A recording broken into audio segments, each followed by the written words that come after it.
Well, the fourth item is that giving is the first sign of love. And that is simply because love has to do what it does best. We all love.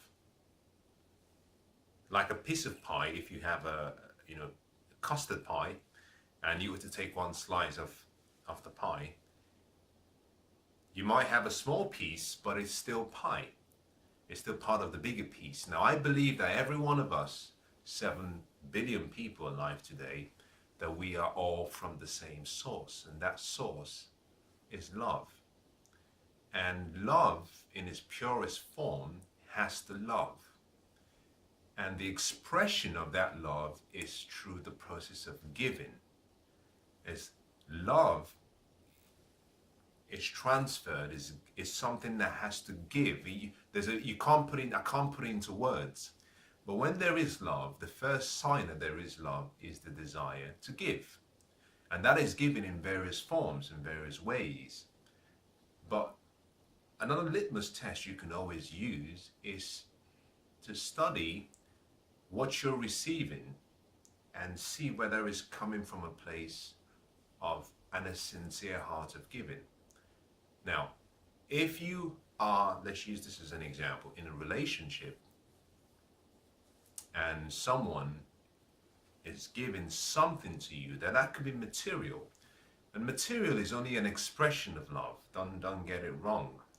It's only an expression of love. In most cases, some people might give you material things because they're expressing their understanding of love. They're expressing it to you in the way they understand. I made a statement earlier on, which is that there are various, almost what you might call signs, and there are various needs that we all have. And some of us have a way of expressing our love. Love is expressed in various forms.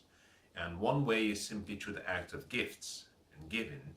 But we generally have a tendency to give love the way we expect to receive love, not the way that the recipient wants to be loved. But giving is a basic, it's like a denominator in all love. The desire to give, the desire to give.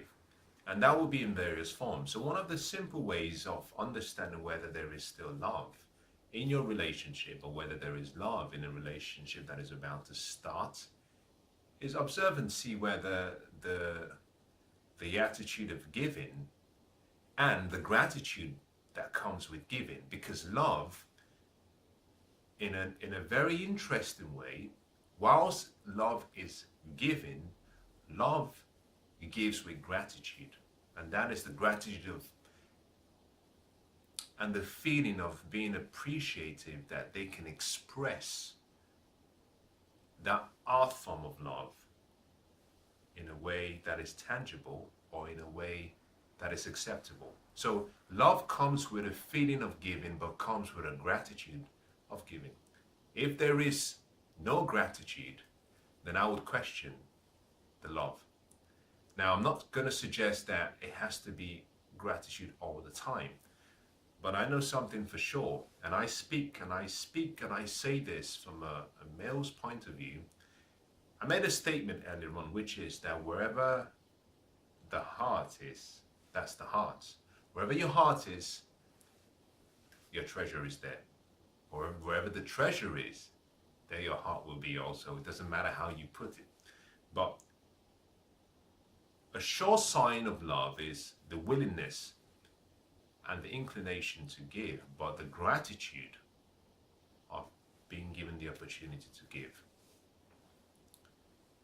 Love has expectations, and that's okay. So what I want you to do from here is understand something. If someone says, well, I want you to love me without expectations, I will question the level of wisdom they have, because there is no other thing in the whole world that has as much expectations as love. And there is no love without expectation, whether that be in a relationship between two people in terms of intimacy, whether that be in a relationship between a brother and a sister, or two brothers or two sisters, whether that be between friends. And let me make a statement, and I welcome any alternative views on this. And that also extends for those who are spiritual or have a religion they practice. I believe that that extends to include a relationship between a human being and a deity. There is always expectation in love. The expectation will vary depending on who the recipient and the giver is. It varies, but even between men and deities, or whatever you believe in, if you believe that there is something like a god, or if you believe that there's something that you're from, there is expectation. If we are all love, like I said earlier on, then there is an expectation that you should behave like love. Now, the expectation doesn't stop the giving, but the expectation is still there. So anyone who says, well, I want you to love me unconditionally, of course there has to be conditions for my love. And just imagine, I want you to think about this, but just imagine that someone said, I want you to love me, and I'm going to treat you like you mean nothing, and I'm going to treat you like you are nothing, and I'm going to treat you like the least amongst people. But I want you to continue to love me unconditionally. It's absurd. It doesn't make sense. It would never happen. There is always going to be expectation. I will take it a step further and say, we all have been taught love in different ways. And so you have to be flexible and accommodating to the way you have a child in a kindergarten and you have a student in a college. The level of understanding and wisdom are different. And that is why I started by saying that the foundation of all relationships, of what makes relationships succeed, is wisdom. And so you have to apply wisdom in trying to discern how people have been taught to love. Love has conditions. The question is, what are the conditions of the love? Because if there is one condition, and I'll make this statement, and this might go against what you believe, but that's okay. You know, this is what I believe based on my knowledge now, based on what I understand, and based on my experience. That could change, but as I stand, as I sit before you today, that is what I believe. And I offer no apologies for my beliefs right now, because that is a reflection of my level of wisdom, which could be limited in its own way, and that's okay. But let me make a statement, and I think I've forgotten what I was going to say, but let me make a statement, which is that if you, I've kind of forgotten what I was trying to say. If you come from a view that you must put a condition to your love, I would say this, that you will very likely not really experience true love. I'll say that again. If you come from a point or a place where you believe that there is a condition to your love, and that condition cannot be broken, and there is no negotiation on that condition, or there is no leeway on that condition, you put yourself in a position where you will not experience true love. One of the human needs that we have is the need to grow. That need to grow comes from the need to create. Is that we are creative human beings. And that growth is almost evident in what we call the seed principle, that, you know, if you put a seed in the soil, in the right environment, it has to grow, it has to become a tree, it has to become all that it can be. All of us are like seeds, is that we have within us various seeds, and as we are in the right environment, we have to grow. Change is one of the only constant things in life. So when you say you have a condition for your love, that condition, if it doesn't take into account change, you're going to live a miserable life. I like a statement by someone I admire very much. He makes a statement about a quality that he finds really admirable about his wife, and they've been married for so many years, And he said that that quality is the quality of temperament. He goes on to say that his wife, in the so many years they were married, has been very accommodating to the person that he's grown into becoming, because the man that she married, the young, handsome man that she married, is not the man that he is now. Not only is he not the man in the physical looks, he's handsome in different ways now, but he's a different man because his dreams and his goals and his aspirations of life and from life and through his life have changed, have evolved, and she has adapted in accordance with the change. And the biggest problem I see where people put conditions to their love is they have expectations. Expectations are fine, but expectations with specific conditions that cannot be changed is impossible, because people will change. I like what Alvin Toffler said. He said, in times of change, the learners will inherit the earth, whilst the learned will be fully equipped to deal with a world that no longer exists. You've got to change with the times. I'm not suggesting that every relationship should be founded on people changing. I'm simply saying that if you have a condition that doesn't take into account change and the people will grow, you frustrate yourself, because it means whenever they change, you're disappointed. And whenever you're disappointed, you go into a state where you withdraw your love. And this is where it gets quite interesting, because love in its purest form has to love. When you withdraw yourself, what you're doing is you're withering on the inside, you're dying. It has nothing to do with them. You might think, I've withdrawn my love. No, you haven't. You've simply decided to do something or become someone that you're not. Love has to love. Any decision not to love is almost opposite to who you are. So I would simply say, have expectations, but be flexible in your conditions. When I was quite young, I used to have conditions, and I've only learned with time. And you might relate to this, and everyone who is of an age where you have an understanding about what you call love will relate to this, and that is simply that you might say, well, one of the conditions or one of my requirements of the love has to be this.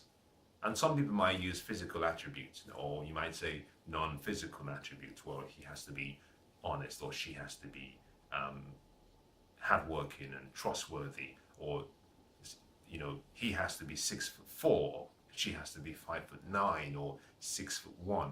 These are all conditions to what you might call love, or to giving your love. If there is only one condition, you're stuck, really, because I want you to imagine someone says to me, well, I'm going to love you, Mensah, but for me to love you, you cannot shave your head. Whatever happens, you cannot shave your hair. What if I get into an accident and I have to shave my hair for whatever reason? Does the love go away? If there is one condition and it's non-negotiable, there will always be separation in the relationship, because people will change. On the other hand, I say, if you are going to have conditions, you're better off having so many small conditions,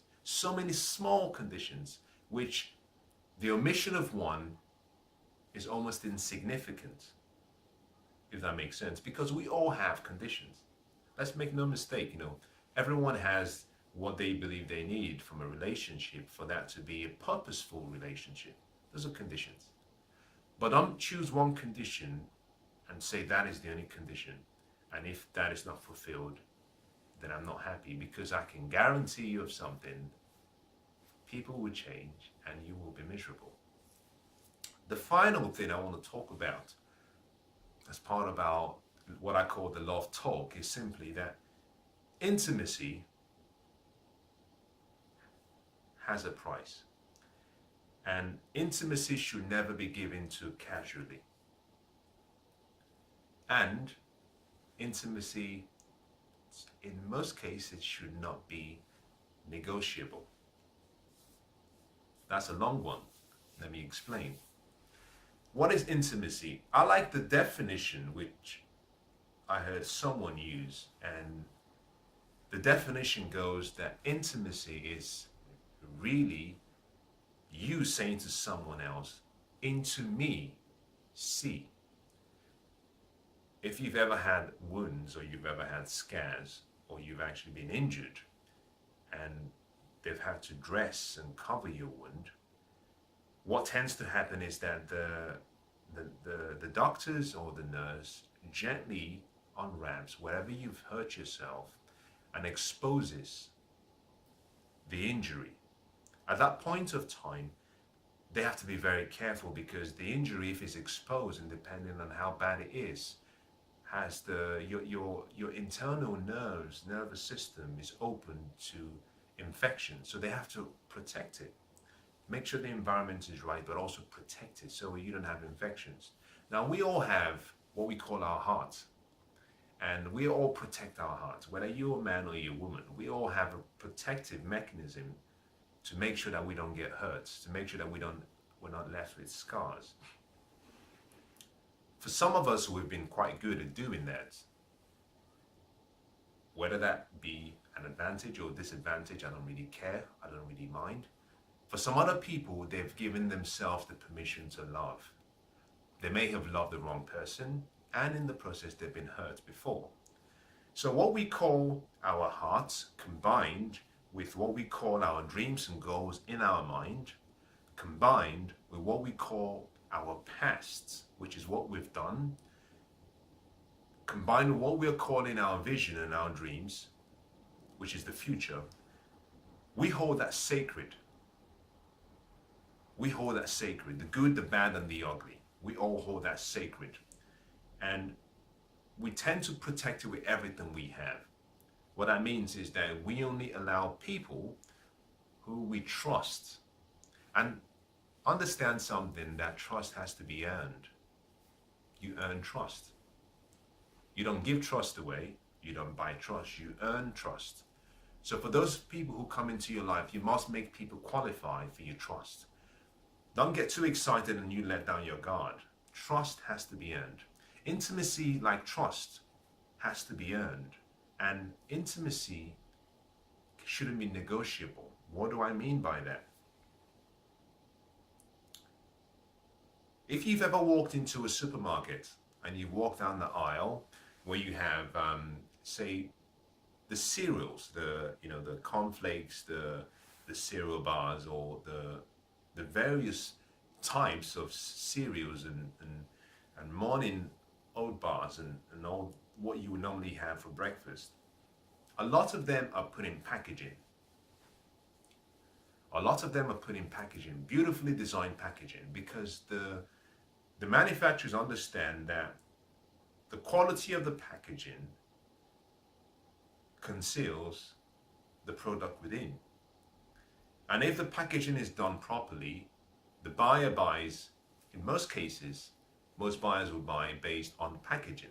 So packaging can be deceptive. And what you see with your natural eyes is not always what is inside. I like the whole, I like this very remarkable ancient story about King David that says that the king was, and I'm going to give you this story, and it's quite different to what I'm talking about, but I'm saying that for a reason. A prophet is told to go to a man named Jesse and anoint one of his sons as the next king. Fascinating story. The prophet decides, he travels, and he arrives in the house of Jesse and says to Jesse, "I've come to anoint one of your sons as the next king. So would you bring your sons out?" Jesse brings out all of his sons. I think he brings out 7 of his sons. Most of the sons, I think about 4 of them or 3 of them, are in the Israel army. They are warriors, big strong men, tall, big strong men. So he brings out the first one, and Jesse, the father, thinks it has to be this first one because he's big, he's strong, he's handsome. The prophet looks at him and says, "Well, not him." He brings out the second one. The prophet says, "Not him." He brings out the third one. The prophet says, "Not him." And he starts to become discouraged because the people who he saw as the elites, potential candidates for being the king because of their external qualities, were rejected. So he goes on to the fourth and the fifth, and he goes through the seven sons. And the prophet says, I'm sorry to inform you that none of these people here is the next king. But do you not have another son? Because it has to be one of your sons.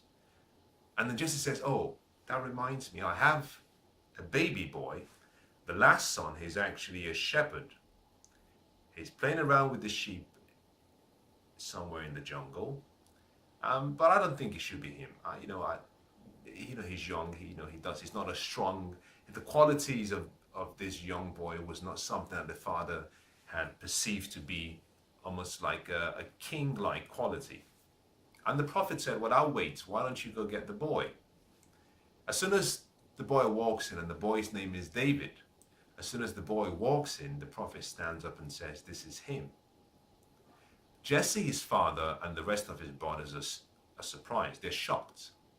But the prophet makes a statement, which is really what I should have just said, rather than giving you this long story.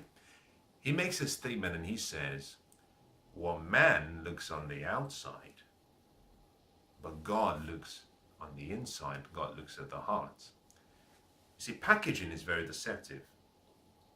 And if you make a judgment based on what you see in the packaging, you make a wrong decision. So your intimacy is something that you have to guard, because people will come to you in packaging. And your ability to protect what you believe is worthy of protection, whether that be your past, whether that be your future, whether that be your present, whether that be your heart, your emotions, your love, your body, whatever that might be. Your ability to protect it and qualify who you become intimate with will decide the quality of your life in terms of your happiness. More importantly, will decide the quality of your experience.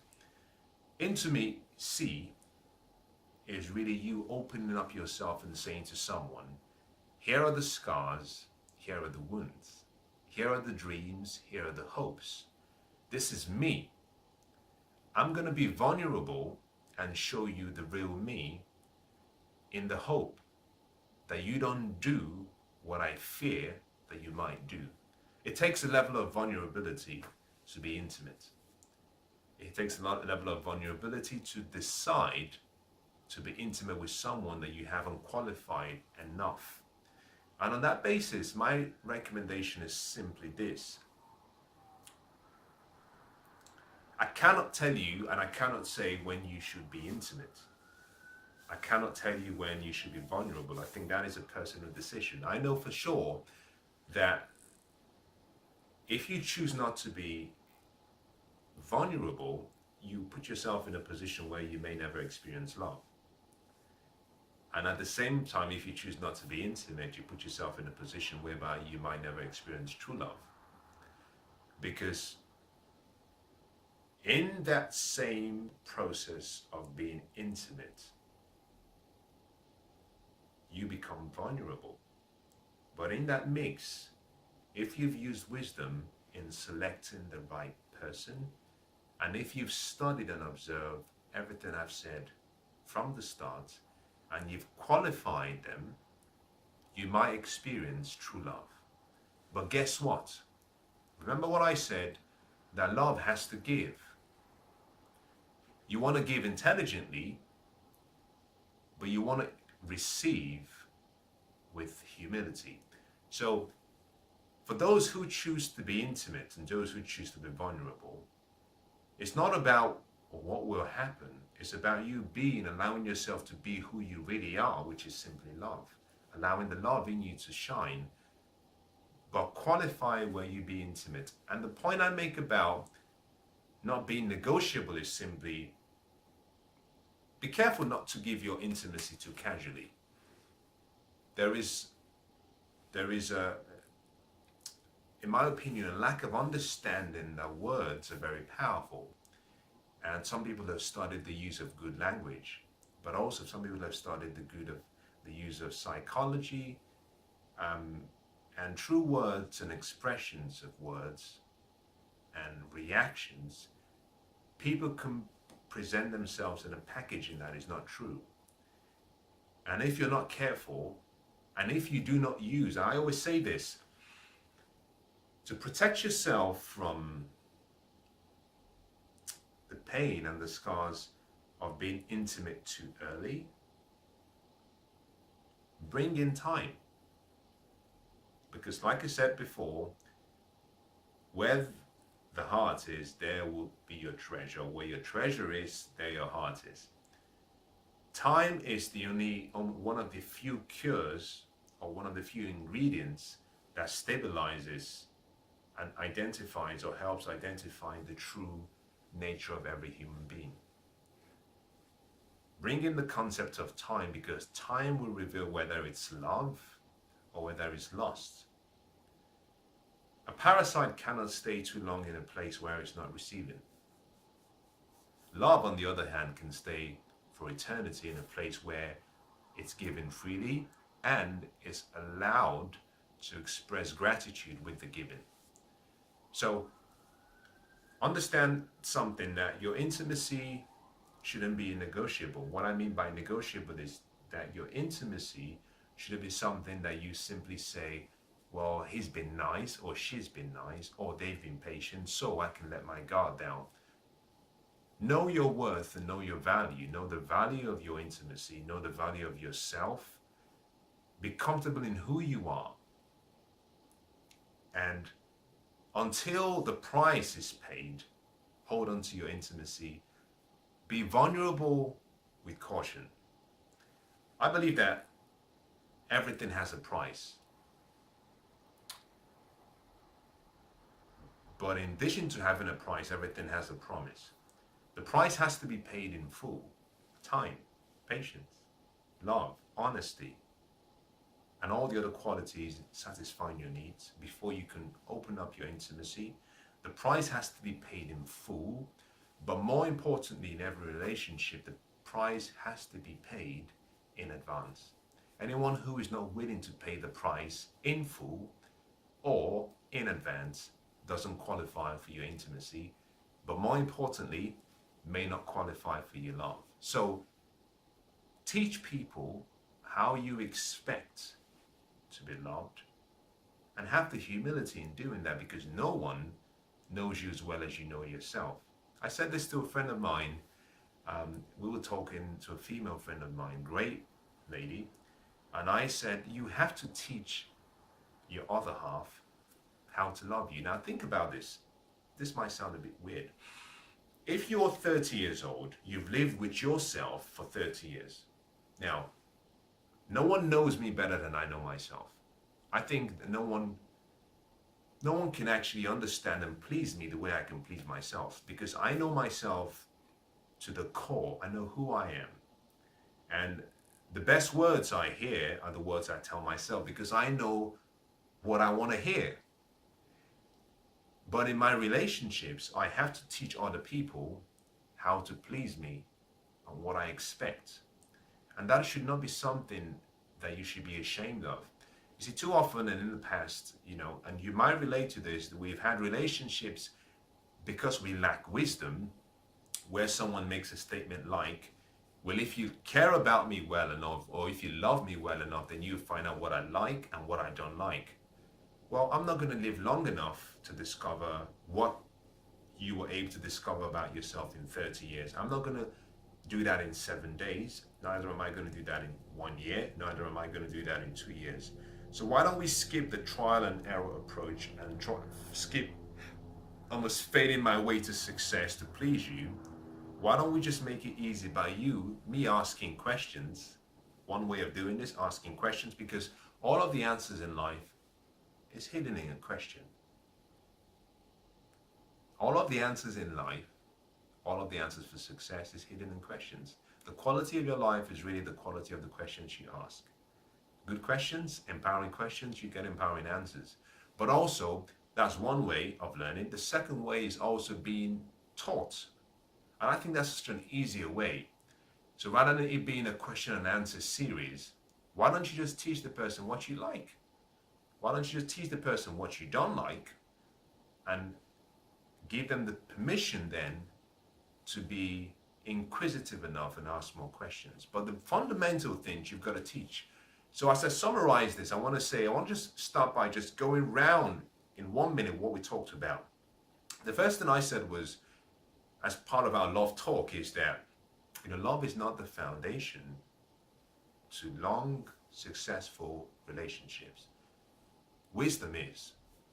Love has to be founded on wisdom. The second thing I said is that everything, including love, has a price. Understand that everything has a price. The currency or the exchange method would differ. How you change or batter will differ. So understand what people want. Is it faithfulness? Is it appreciation? Is it gifts? Is it patience? Is it love? Is it money? Everything has a price. Now, the next thing I talked about is I said that there is a difference between love and lust. Like two opposite sides of a coin, they usually do not mix. You can come from lust, but you never get to love. Sorry, you can come from lust and you sometimes you might move into love because you come from a place of ill intentions, but with time, you fall in love. That's possible, but you cannot come from a place of love and then fall into lust. It means something was wrong. So understand that love and lust are two different things. Love comes from a place of wanting to give, from wanting to please you. Lust comes from a place of wanting to receive. I describe it like a parasite and a friend. Love is the friend looking to give, looking to make deposits in you. A parasite is like someone trying to make withdrawals from you, and that is lust. And next I talked about the fact that love, the first sign of love is the desire to give. That love has to love. That the true sign of love is it has to love. And what does love do best? Express itself. It expresses itself through giving. And that is given in different ways. I'm not going to go into the detail. And next we talked about the final thing, which is simply that the love that you have or the intimacy that you have shouldn't be given to freely. There should be a price for your intimacy. It has to be earned, but more importantly, it shouldn't be negotiable. Never lower your bar, never lower your guard by the emotive feelings you have where you say, she's been nice or he's been nice. No, make them qualify for your love. And then I summarized at the end by simply saying, true relationships are formed when one person decides to teach and guide the other person on how they want to be loved. It is your responsibility to teach those who want to love you how you want to be loved. Because we express love in various ways. We tend to give love the way we want to receive love. I'm a man, I have my needs. It's a natural thing that most men will tend to give a woman their needs, which is wrong, which is different. The same way that if you think about this, that if you have a house and there are two cars, one is diesel, one is petrol, you don't put diesel in a petrol engine. If you do that, it malfunctions. The same way you don't put petrol in a diesel engine. If you do that, it malfunctions. You have to put in the car what the car expects, what the car needs to function. That simply means you have to study, use wisdom, and understand what the other person needs and give them what they need. Not based on what you want to give or what you have to give, but based on what they deserve.